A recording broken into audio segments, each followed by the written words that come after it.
I wasn't getting paid big dollars back then, but the amount of opportunities that I generated from making videos at those events is unfathomable. There's one event I remember that I played a wedding dinner at a hotel, and I probably got paid $100 or $200 to play for. It probably came out to like $40 or $50 an hour, Yeah. which when you say it like that, that's, that sounds pretty good. But when you consider that was the only gig that month, not great.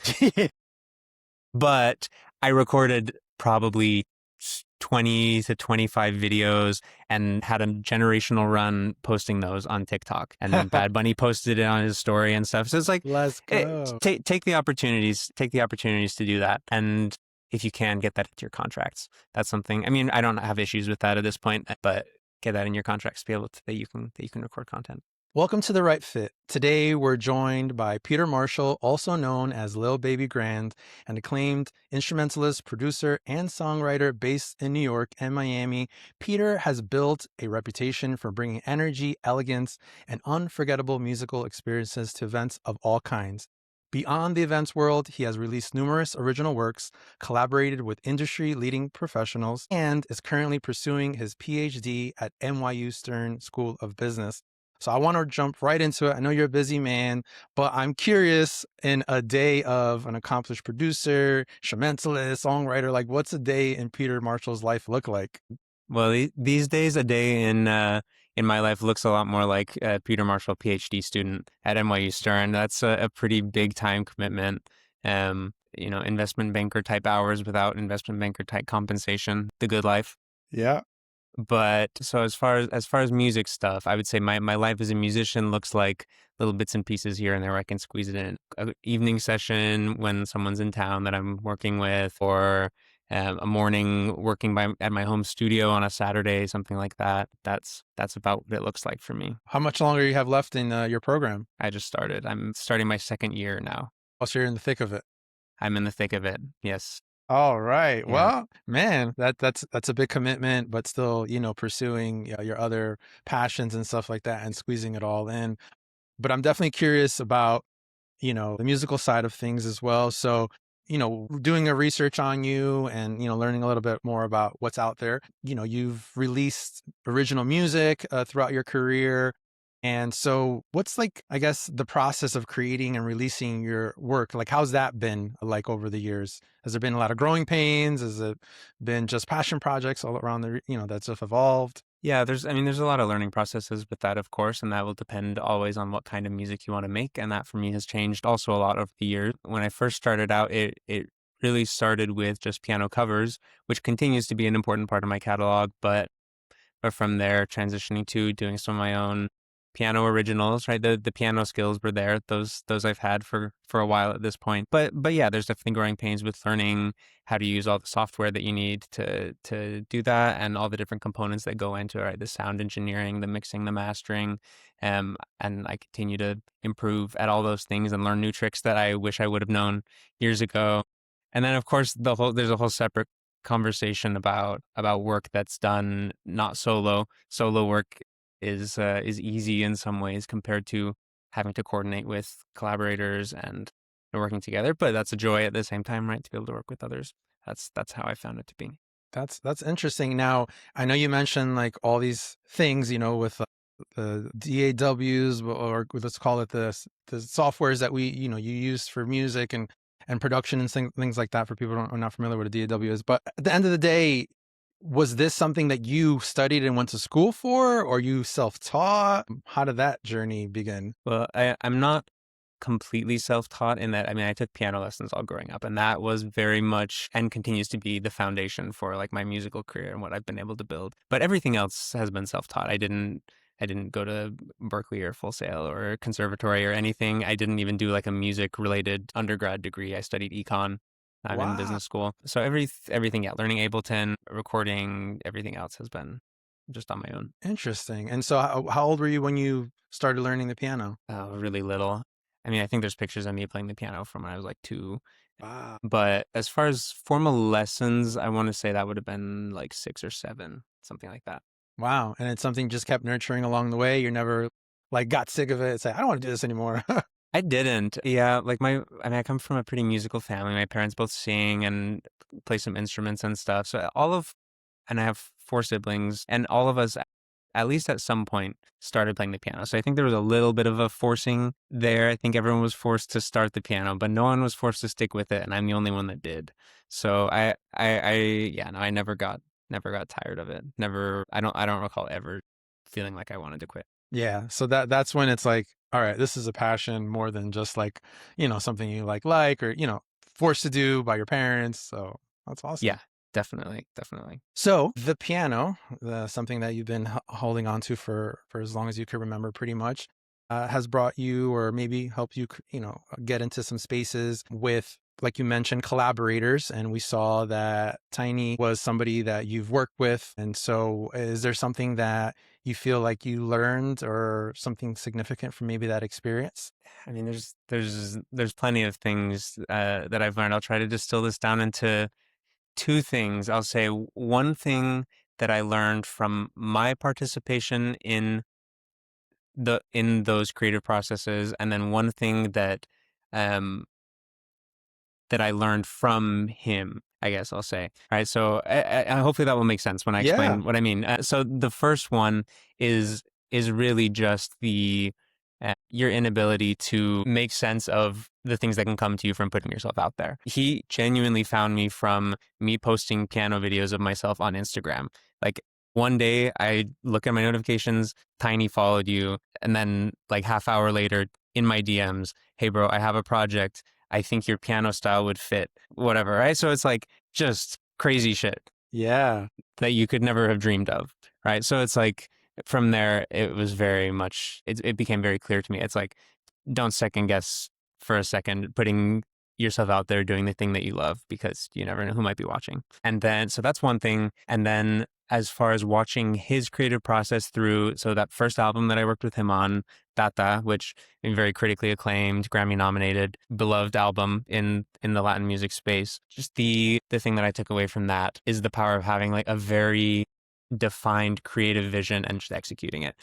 He's got a crazy team of music professionals, but also he has a great creative director, Elliot Muscat, who worked with him on that, who I've become good friends with as well. And that's not to say that other people don't have creative visions, but I was really impressed with how intentional and different his was for that. And I think this next album that he's making is going to be the same. Wow. Does being in those spaces make you, or push you to want to like level up a little bit more? And not to say that you weren't already Absolutely. doing amazing things, but like after you step out, you're kind of like, am I doing enough No, here? it's a different level. It's a different level. Yeah, for sure. It's like you look back at, all any releases that I've done, and it's like it's not on the same level. And of course that's not worth beating yourself up over for not having the ability to compare to that. And but yes, it's absolutely a different level.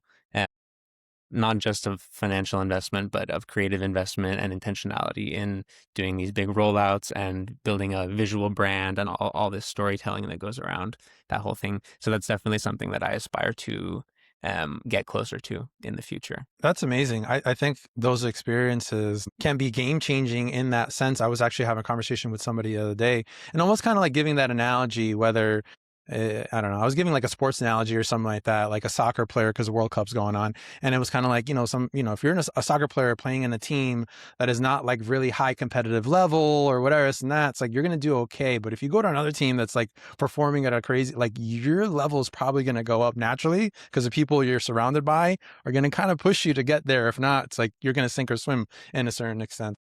No, exactly. Like being the dumbest person in the room is a blessing, like genuinely. Or whatever you have, right? Being the worst soccer player on the team, Yeah, yeah, being the least talented guy in the studio session. It's like it's right. uncomfortable, but Yeah.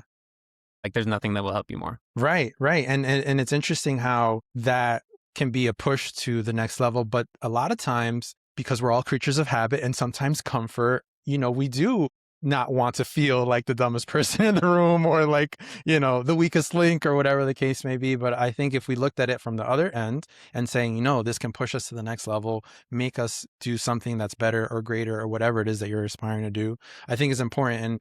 And, this show, we're talking to not only event professionals, but entrepreneurs, essentially, like people who are on all different spaces, in this world with the events and stuff like that. And, how do we push each other to do more and do better? Which also kind of makes me try to figure out, how did you even end up in the events and even wedding stuff, was it something you intentionally pursued, or did just that also naturally evolve? Like people sliding in your DMs, like Tiny, and then a bride say, "Hey, can you do my wedding too?" Like, how did that work?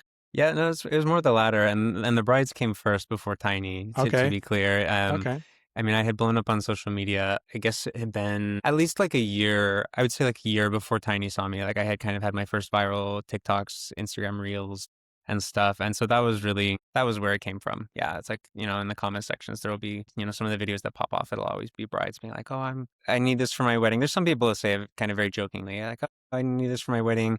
yeah, I don't even have a boyfriend yet, but yeah, book the day or whatever, right? But then some people, it was like, oh, they're serious, and so then I quickly realized I was like, I mean, you don't make very much money directly monetized on platforms, at least not at the scale that I'm at, which is in no, a couple 100,000 followers, not like millions and millions. right, right, But it very quickly became clear. It's like, oh, this is does make music a more viable route to making an income, right? And so yeah, that was I would say the first. That was like my first thing that I was able to kind of convert social media virality into something moderately approaching a business was the event space. yeah. And I mean, what would you say to the the the person who's fighting social media, in the sense of like, I have so many conversations with people who don't want to put themselves out there, and I get it, like it's different comfort levels, but at the same time, it can create opportunities. It can create this revenue stream over using something you already love doing, right? Because it's not saying post something that's not you. It's like you were posting stuff that is you, your piano skills or covers, whatever you were doing at the time. And that translated into people being interested in that, and then you being able to monetize that. Did that just come naturally to you? Like, how did you say, oh, I'm just going to start posting videos? Yeah, I mean, it kind of, I wasn't so intentional about it. I mean, I had always loved playing the piano. Here and there, I would kind of record random videos. I didn't really post stuff. I kind of always liked the idea of getting attention for music stuff, but I was never like, oh, I'm going to build up a YouTube channel. I'm going to build a following. I just Yeah. randomly posted one piano video I had taken one day, and I got very lucky that the very first one did super well. And so then obviously that was motivating to continue making more once you've had that dopamine hit of the first viral hit, chased that ever since. I need more. I need more.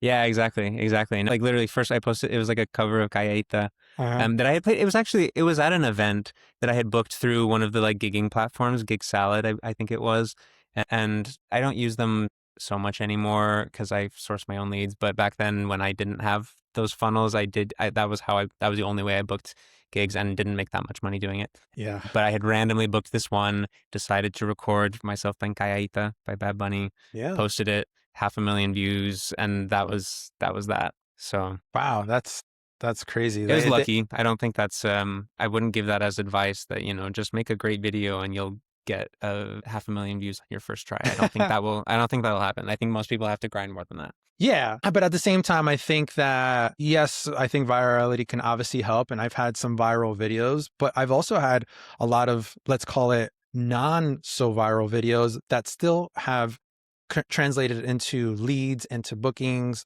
because it's just Hmm. showing what you could do. Maybe it's showing some of your personality, some of your skill, whatever it is.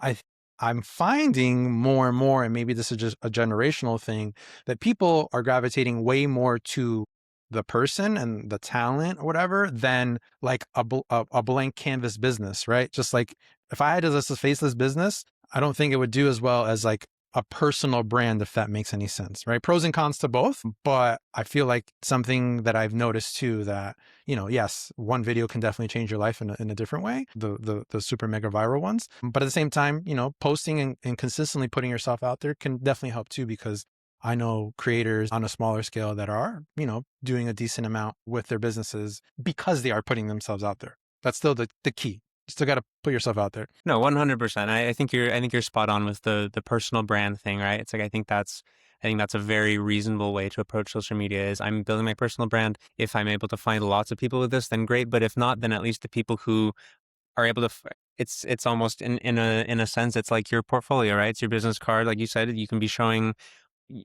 I mean, just your skills, your talents, what you can do, but also your personality, right? And you build that up. And so I think that's spot on. Yeah. So Peter, I have a question. What's your background? You play a lot of Latin stuff. Are you have back any Latino background in there? I don't. Yeah. No, I'm just Okay. a white guy. You just white guy with a lot of Latin Regular flavor. white guy, I guess. If I don't know if I should self-describe that way, but yeah, I speak Spanish. I lived abroad in Argentina for a while. Okay. I grew up with a lot of Latino friends Okay. speaking some Spanish. My mom speaks some Spanish, Wow.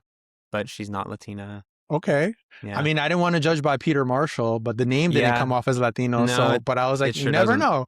know, married in or something. And, but I see a lot of your stuff, or like even some people that you've collaborated with. Obviously, it's a lot of Latin stuff. So I was like, well, maybe there's something. That's kind of where I've ended up. Yeah, that's been That's where I've ended up. my thing. I'm a fan of the music. I always have been. Yeah. And then yeah, I mean, a couple years in Argentina, it's like yeah, my Spanish got pretty good. Right. Okay. You have even an The Argentinian accent and everything? Not anymore. Like right after I came back to the US after that, I definitely did more and people would give me a hard time because of it. It's less so now. I think I'm a fairly like mixed neutral something. There's a Puerto Rican influence from listening to so much music and every once in a while you'll catch a little tinge of something Argentine. Yeah, I love that. I love that. I love whether it's music or like your experiences abroad, it's this and that. Like you're still infusing these cultures and what you're doing till this day, which is pretty cool. You're adding, I know you don't want to describe the Latin flavor, but you're playing You can some. describe me as a Latin flavor. Yeah, yeah, I'm just not gonna yeah. give a soundbite of myself saying I have Latin flavor. Yes, yes, I like that. So, Adam, as a musician, right, when you're performing, let's call it at these weddings, right, or private events, let's specify in that. You're often part of like some of the most emotional moments in somebody's life, right? Like weddings are high emotional. And so, is there something specifically when it comes to that maybe whether when you're connecting with the couples or even the day of that you've learned like through that emotional experience in this industry? I mean, I would say like by the time you get to the day of, it's like yeah, everything is ready to go. I mean, obviously, I do some events together with Sebastian. He and I do duos. I've done solo as well. So I mean, I would say the big thing is song selection. That's something we always coordinate with our couples, or I coordinate with the couples that I'm working with. And for me and for him as well, which I mean you've already talked to him, is we give them the level of customization that they want, which obviously for the more intimate moments of the wedding day, the ceremony, the walk down the aisle and everything, they of course have things that they want. That's where they tend to have requests. And so I mean, yeah, we do take that seriously, right? Um it's going to be in the wedding video. It's going to be a moment that they'll remember for sure, right? And they tend to pick really sweet songs. Some every once in a while you hear one, you're like, huh, that's an interesting choice, but it clearly means something to them. But there's a lot of Dreaming of You. That's, I would say, the number one Latina bride walk down the aisle song that I've seen at least. And that Selena? one's, yeah, Uh, yeah, that's right. And I mean, that one's a really sweet one. yeah. Wow. Yeah, it is special to be part of that, and I think that's the big thing is doing songs, and it's fun, and it is fun to even. I shouldn't give them a hard time. It's like even if there is a song that's a little surprising or off color or something, it is still fun to think it's like, oh, this is something that means something to them for some reason, right? Right. And that is fun. Right. I've worked with a lot of musicians in my time because I DJ events and typically I'm providing either sometimes the sound for the musicians or I'm just there doing something else. And through that experience, I don't always work with musicians who are so open to the customization piece that you just spoke Mm. of because it is a little bit more work on your end. I would gather sometimes to maybe it's a song that's not in your repertoire that maybe you have to learn. I don't know how you work with I know some musicians sometimes will create like certain, like maybe you have to jump into Ableton and create some type of backing track or things that. Do you ever go as that deep with these customizations, or do you have some boundaries or limits with some of these things too? I don't ever give boundaries or limits, and I don't find that they ever push them. I would say the typical way that it goes is I say you can customize as much as you would like of everything that you'd like me to play, and they usually will give max 5 songs for the wedding ceremony, and that's it. For a cocktail hour, things like that, they don't want to build a whole set list. They know what I do, and I guess that comes back to me having built my personal brand, right? They're hiring me because they know I'm the Bad Bunny pianist, the one who plays Latin songs. and who can play anything that they want, right? So it's like Yeah. usually uh, they'll often make comments like, "Oh, we trust your judgment." When I do ones with Sebastian, depending on whose booking link they went through, we each have one. On his, he has a little more stuff about like if there's certain artists that they would like for cocktail hour, and we'll build a set list. And Hmm. then also if there's certain artists to do not play at any costs, we have one of those, and they often will put someone on there. They'll say Mm. no Ed Sheeran, no Taylor Swift, or whatever. Oh, Daddy Um, Yankee. No say. yeah, I don't think I've ever gotten that one, but they could. But yeah, so that's what I found is like they don't want to customize 2 hours set list. They Yeah. want a couple songs for the special moments. They trust us to do the rest. And I mean, and I can learn anything, and it doesn't take that long. So I, it's not a huge ask to me, even if they want more. I love that. And for those of you guys listening or watching, Sebastian, that Peter has been referring to, he has been on the show before. He's an amazing violinist, and sometimes they collaborate together. So, just for context, if somebody got a little lost on who Sebastian is, but that also made me think when you are working with another musician, I mean, maybe it's an unfair ask because it seems like you and Sebastian have collaborated so much. It's probably like a different dynamic. But is there ever any sometime, like you're working with maybe somebody you haven't worked with as much in this collaboration piece, and how do you make sure things mesh well, playing styles and things like that? Like, has there ever been any of those moments where it's like a little bit of a obstacle? Yeah, that's interesting. I mean, I certainly can imagine that being the case. I don't do a lot of collaborative live performances. Ah, okay. And with Sebastian, we've done them a number of times. We work really well together. We both have just kind of a very intuitive feel for what it's like us playing together, and we're very comfortable at this point. And we have kind of this whole routine we go through when we're getting ready for it. We build out the set list, the day before or whatever. But it works really nicely because I can play anything by ear very Oh, comfortably, and he yeah. has perfect pitch. So between the two of us, we can just go down the line, and we'll be like, "Oh, this song," and he'll be like, "Oh, how does that one start?" I start playing it. He's like, "Okay, perfect." "Oh, but that's not the key. That one starts on F." I'm like, "Okay, perfect." So then I have to make a note of what key it's in. He doesn't, but he needs to know how it starts. Anyway, Wow. I digress. That's the whole thing. So he and I work really well together, Yeah. and I don't really work with other people. So there you go.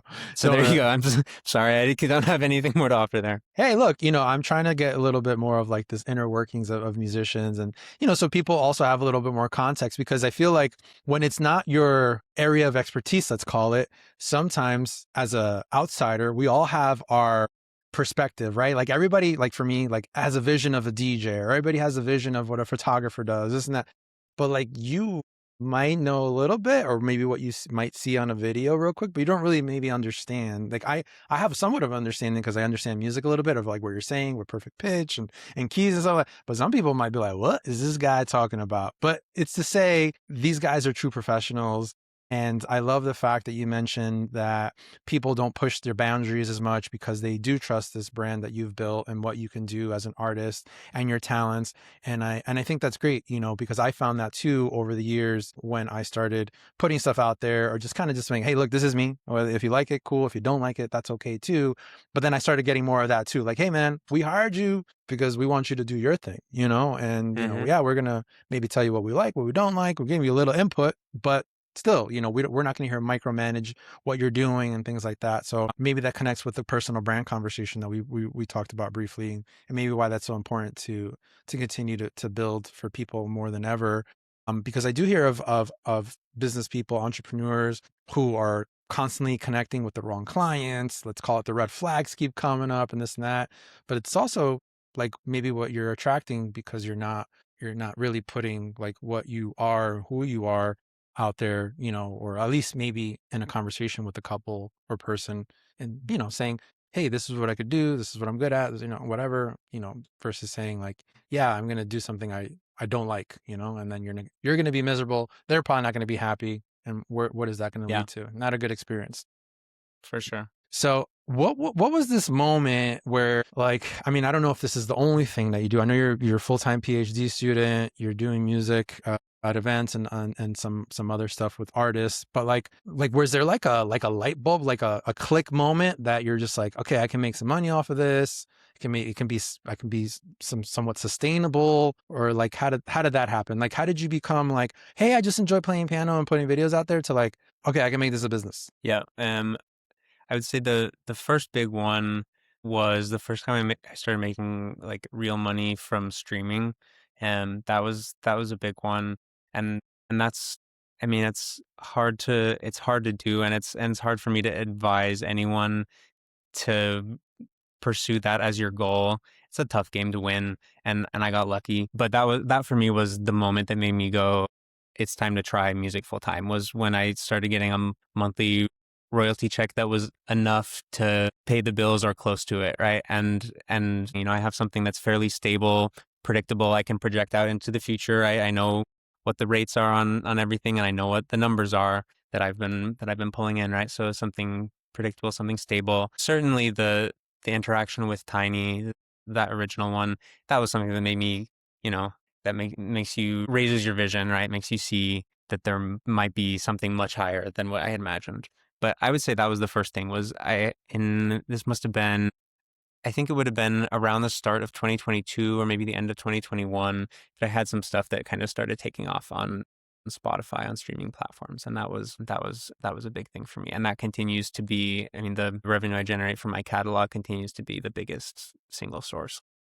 It's amazing. That's great. I mean, you took a risk, took a stab at it, and and it paid off. But like you said, maybe it's not a one size fits all. Maybe it's not for everybody. For But sure. And I mean, I had the privilege to be able to do that and not and to be able to be patient, right? For it to be able to weather the storm of that not paying off right away. I was in college, undergrad at the time, had backup plans that I was working towards.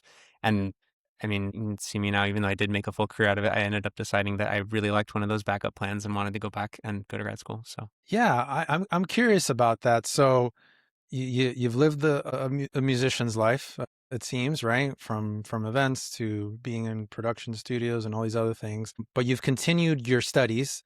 Now you're doing a PhD. And yes. nobody puts a gun to somebody's head and says you got to go to PhD school. You clearly said I want to do this, and Yep. you're doing it. You're in the thick of it. But it has nothing to do with music, right? What you're studying? Okay, so I'll clarify. It's not in music or musicology or anything like that, but I am studying stuff related to music. Okay. That's like to the music business, the music industry. That's Okay. very much my topical focus, but it is in the business school. The degree is in management and organizations. So there's a lot of social psychologists, sociologists, economists, doing applied work relating to a number of different topics. I'm choosing music industry as my focus, which is there's like maybe a couple other people in my field doing something similar. And what could you, I guess, what fields or avenues could you go in with that, with your experience and what you're studying? Yeah, I mean the classic one with the PhD would be academia, to be a professor, and we'll see what that would look like. But that's a pretty good life, I think. Nice. We'll see how that goes. I'm sure there's other options in consulting or something. I don't know, but I don't think the PhD is the optimal way to get to something like that. Okay. And when you're done with this PhD, do you foresee yourself not doing the events as much, or you still want this to coexist? The I mean, to be honest, the events has been kind of an ancillary part of my business already for the last couple of years. Early on, it was a focus, but once I realized other stuff could work as well, it became kind of secondary. So I continue to do them, but it's not like my main, like that's not what I'm primarily focusing on driving with my marketing or anything like that. Whereas someone like Sebastian, that is completely his focus. He's funneling people into events. This is something he and I talk about all the time, how we've taken similar paths, but ended up in slightly different places. And I think that's the beautiful thing about these conversations that I have with people, and why I love to talk to different people, because although you guys are both musicians, you guys essentially are, maybe started like this, but now are branching off into your own avenues. And I think that's the beauty of what we do, because y- uh, growth, I always say, is not linear. A tree doesn't grow in a straight line, and sometimes you're going down this path and things kind of evolve. And I think that's great, because you need to stay open-minded, because you don't know exactly what 10 years from now holds for you, right? Maybe, I don't know, did 10 years ago, did you think you would be here? Like, you did the things that you would be doing, or I don't know. Did you know that? Chance. Yeah. 10 years ago, I was what, 17, finishing high school, loved playing the piano. I had no thought in my mind that music was ever going to be a viable career. Wow. And here we are now. So That's crazy. So sometimes, yeah, you don't even know. I think you mentioned, are you married, Peter? I think you mentioned that. Do you have any children? I have one. You have one child. Okay. Yep. So here's a question. That's a big one. Okay. How do you balance it? How do you balance everything? Not as School, well as I music. like sometimes. Okay. Yeah. It's I mean, for me my focus is I try to have my focus on being present when I am with them. Yeah. I am away a lot of the day. Be there, do stuff that we like together, have a good time, try not to be on my phone too much, you know. Yeah. Be able to put work away when I'm at home. That is a hard line that I try to draw, is that once I leave the office, I put my laptop away in my bag and I don't take it back out. For work stuff, I guess. Yeah. I mean, I think that's it. it's real. It's still, you know, there's still struggle there, especially, you know, when I travel. That's tougher, you know, tougher on the family. I can't help out around the house. Can't watch the baby. He just Yeah. turned 2. Congrats. Yeah, that's an active age too, you know. They're I'm Yep. sure walking, running, everything's a hazard. Getting crazy. Yeah. Yeah. Wow. And look, I think it's another sign or angle of like, you know, whatever we're doing, right? People see a side of you maybe on social media, this and that, but like, you know, you have other sides to you too, with whether it's being a student, a husband, a dad, you know, like it's a lot of roles that you're trying to play, and we're always trying to figure it out. Look, I have 2 kids. I'm married. You know, I've been DJing for a long time, so I'm away a lot of weekends and this, that, the other. And it's. I think it's a constant process, and you can only try to do, you know, what you can, and you know, still learn from it too, and hopefully, you know, you're doing the best that you can, you know, and that's all that matters. But wow, yeah, you're doing a lot, Peter. Man, thank you so much Got a lot going on. for squeezing us in with this. It makes me even more grateful, because I know how it goes. For a younger instrumentalist, musician, pianist, whatever, you know, there's so many different avenues through music, but somebody considering let's specify more on the events industry. The events industry, would you have any advice of somebody who's just more earlier in the game, getting started? Yeah, I mean, I think it definitely depends on the stage. So we're gonna say someone who's younger, just getting started out. I would say early on, take what you can get. That's what I did. And looking back, there's some gigs that I did that I'm like, man, that is the amount of money I got paid for that. I would have, I don't know, like I wouldn't even be answering the email at this point. Yeah, I've But been there. I've been there. that's what it was. Um, I mean, different people have different budgets, you know. Yeah. Take what you can get, Yeah. and then if if this is something that you on your own are wanting to pursue, making content creation, make sure that you get good content from those early ones, because that is big value. Mm, I wasn't getting paid big dollars back then, but the mm, amount of opportunities that I generated from making videos at those events is unfathomable. There's one event I remember that I played a wedding dinner at a hotel, and I probably got paid $100 or $200 to play for. It probably came out to like $40 or $50 an hour, yeah. which, when you say it like that, that's, you know, that sounds pretty good. But when you consider that was the only gig that month, not great. Um, Yeah. but Right.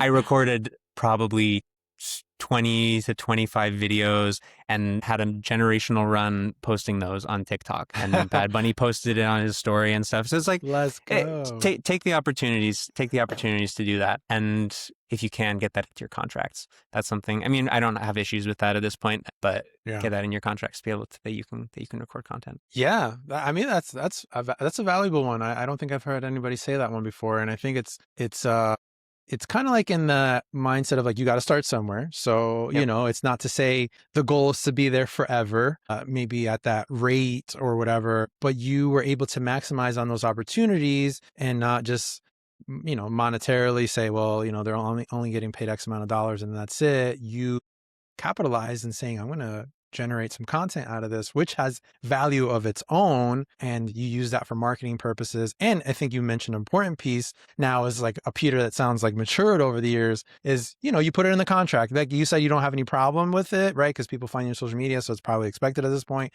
But at the same time, you got to cover yourself in whatever way. Gotta You cover put a it, little right? media clause or whatever it is that you put, and you just put it on there. And if somebody, you know, says, hey, look, I'm not comfortable with it. Like, I'm not saying to do this or not. I don't do it, but I know some people who will charge extra if you don't allow them to create content from the event, because they say, hey, this is a part of my business and marketing, whatever it is. And, you know, they put it in fancy contract terms. And they actually say, well, if you're going to tell me no, then I got to charge you X amount of dollars extra for this, because this potentially is now, creating some type of financial loss. I don't know, whatever, how the Yeah. terminology is. Yeah. But even if it goes to that extent, but I think that's great. Kind of got to start somewhere. So you're in year 2 PhD. What's Yep. the full program? 3, 4 years? 5. 5. Wow. Yeah. That's a long one. A lot of well, it's not fixed length per se. Okay. You have 2 years of coursework, and then you just work on your dissertation until you're done. Okay. On Got it. average, it's 5 years, although a lot of people are taking 6 years these days. Yeah. And then it's also, I mean, the length of it also depends a lot on your positioning for the job market and stuff. Some people will stay an extra year if they can get funding, et cetera, so that they can have more time to develop research. We could get into a whole different conversation about academia and the tenure job clock and all these different things. Right. But Right. yeah, so I'm going to be here for a little while. You're going to be here for a little while in school, Yeah. continuing. So hopefully school can't get rid of you just yet. So you'll probably still be in the area, which is cool. Yeah. And I mean, I know it's not going to be, it's not the at the forefront of your business, but I guess you're going to still be mixing in some events and some other things along the way. Anything else on the horizon? Any projects you're excited about coming up? Man, I need to, this summer, one of my big things is I'm going to sit down and put together a plan for my next release that I'm hoping to have towards the end of this year, because I have a ton of material I've recorded over the last couple of years. I need to pull everything together. I did just release a single recently. It's like a piano instrumental song a couple of weeks ago called Melancholia. It's very nice. You can find it on streaming platforms, but some kind of new project coming up before the end of this year. Nice. When you create these, when you've done these drops before, and you mentioned you've been able to gain some revenue from the streaming and stuff, like, did you do all that work by yourself, like the getting the approvals and uploading, and I mean, there's copyright and all these other Yeah, things? it's pretty well handled by your distributor for the most part. So it's like you find a distributor. I used to be with DistroKid. I'm now with Symphonic, and they're a little bit more hands-on in the services that they offer and stuff. But yeah, they handle everything. For cover songs, you can just get a mechanical license for a small fee that then makes it, fair use. Yeah, so I've handled everything myself. Okay, that's pretty cool. So I mean, hopefully that means more money in your pocket, right? I mean, a little bit more Yeah. work, but Yeah. No, that's a fair point. Yeah, it's less help but less dilution. yeah. Yeah. If you weren't in the music industry, like in general, is there another career you think you'd be pursuing? I mean, I am. Well, yeah, I Yeah, guess, right? academia. Academia? I'm keeping it music related, but yeah, academic research. It really does light a fire in me. Really? Like, yeah, just the concept of having a career where you think of a question that you think is really cool, and then you go answer it in the most rigorous way possible, right? For whatever your methods are, right? Whether that's econometric analysis or whether that's doing interviews or ethnographic field work, which I'm doing kind of some of all these different things, but I really love it. I'm really passionate about that as well. That's amazing. And I mean, it's necessary. It's a necessary evil. I went to school for speech pathology, so mandatory. I had to do a bachelor's, I had to do a master's, I had to do a thesis, so on and so forth. But that is a route that sometimes some of my colleagues went into, which was just research. And it's necessary, all these peer-reviewed articles and all these research, like we use that data to do what we have to, to figure out how we do our jobs and things like that. But I feel like I don't talk to as many people who are going into research. So that's why when I said really, it wasn't like a knock on it. It was kind of like, Yeah. I don't really meet that many people who are like, lit like you, like that fire inside and saying, I'm going to go at this research and give it my all. So that's cool. That's amazing. It's necessary, because without it, we can't do what we got to do on the other side of things. And sure. hopefully connecting with other with students and people, in the academic world, you can have an impact on people that way too, which a good professor, teacher, whatever, is somebody who will always stay in your heart and stick with you, whether you're young or you're older. I don't know. I remember all the good teachers. I can't really remember the bad ones. I forget their names, So Yeah. I remember both of them, but I hear you though. yeah. Yeah. Well, maybe it's suppressed memories.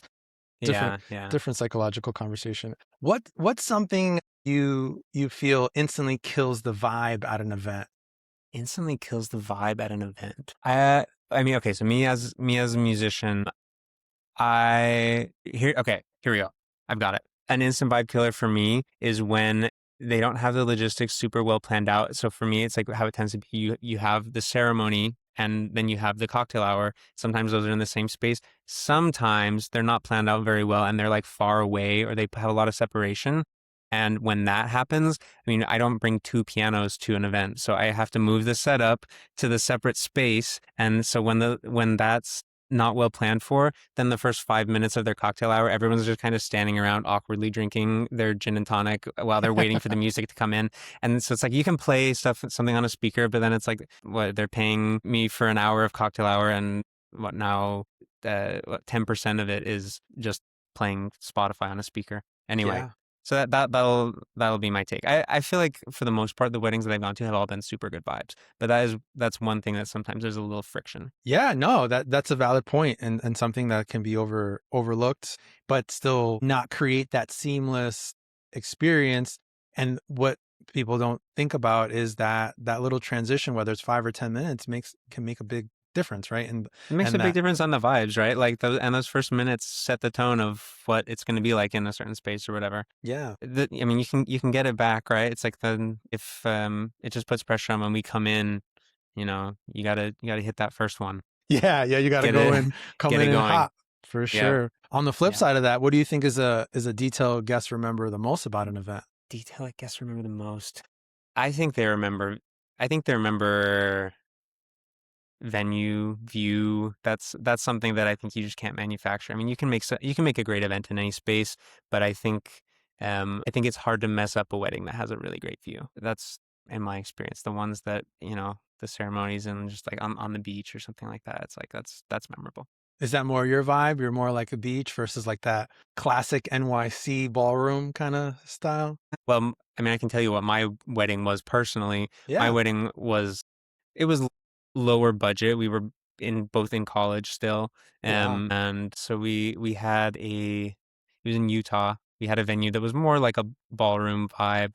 It was nice, but it was a Christmas wedding also, 3 days after Christmas. So it was snowing. It was really nice. It was really gorgeous. And our colors were like a dark green and gold. It was very festive. It was very nice. Man. But overall, like if I was getting married with unlimited money, I feel like beach would be my vibe. Yeah. Okay. Yeah. Well, Very it doesn't have cool. to be beach. It could be, but like something scenic beach, or it could be like something in the mountains, something like that. Okay. More so than the NYC ballroom vibe. Got it. Got it. You like scenery, I landscapes. do. Okay. I do. So I guess maybe I'm biased in my answer of the things that are memorable. Maybe that's not what the guests think, but maybe that's what I think. Yeah, I mean, but if you're somebody who had a wedding experience and also has been at weddings, I mean, that's your take, right? It's your Yeah, yeah, it's yeah. your perspective, and I mean that's all part of what this show is about, different perspectives, and it could be unique to yourself, and somebody might not agree, but that's part of what we do. It's not always going to be for everybody. So my last question is, Peter, what makes a client the right fit for you? Makes them the right fit for me. They're um, generally one of my followers on social media. um, That's a good start. Yeah, yeah.